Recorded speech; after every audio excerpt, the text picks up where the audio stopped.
to Freedom Watch Afghanistan. I'm Tech Sergeant Gene Taylor.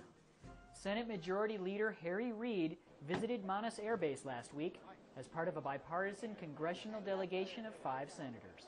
He was on a multi-nation trip to promote security and democracy. Senator Reid went on to visit several locations in Afghanistan before stopping in Germany on the way back to the U.S. While in Berlin, the Associated Press reports that Senator Reid said NATO forces in Afghanistan are showing impressive results despite the recent rise in violence. Senator Reid spoke about how reconstruction efforts are improving the lives of ordinary Afghans, and he believes the Afghan military is showing promise and will soon be able to shoulder more responsibilities. But Senator Reid also said corruption in the Afghan National Police Force remains a serious problem. The Korean hospital performs a very important humanitarian mission at Bagram Airfield, Afghanistan. Airman First Class Gina Mulder shows us their staff of 12 Korean medical workers that train 15 Afghan medical workers to be doctors, nurses, and lab techs. Near the back fence of Bagram Airfield is a small hospital. Here, a small staff of Korean medical professionals seek to train the next generation of Afghan medical providers. Our missions are two. One is humanitarian treatment, and also we train Afghan medical workers to build up human capacity and also strengthen the Afghan healthcare system. A Korean and Afghan staff member work together to diagnose patients. The Koreans show their students how to use medical equipment, prescribe medication, and the importance of keeping proper medical records. Despite the large need for medical care in Afghanistan, doctors here keep their caseload small. Now we don't see many patients because of we are focusing on training Afghan medical workers. That's why we try to see around 50 to 70 patients per day. While the Korean hospital may be small, its hope for the future lies in laying the building blocks of a self-sustaining healthcare system where Afghan doctors teach their own countrymen to practice medicine.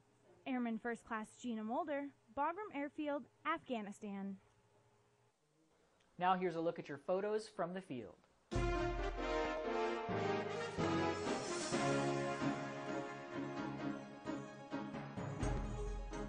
The first ever Afghan-led reconnaissance mission took place on July 23rd in the Jalzak district of Polacharki. The Afghan National Army's 201st Corps, 3rd Kandak, 3rd Brigade, led the mission with the help of the Marine Corps embedded training teams.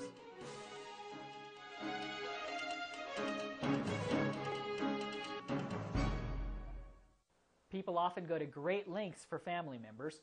Airman First Class Alex Farver introduces us to an Air Force chief who volunteered to travel halfway around the world to reunite with someone he considers family.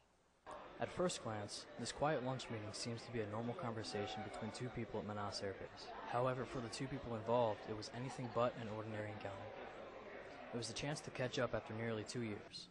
Chief Master Sergeant George McDonald, assigned to the 376th Air Expeditionary Wing, and Burmet Kitty-Relieva, a native of Kyrgyz Republic, originally met in Arkansas while Burmet was there as a foreign exchange student.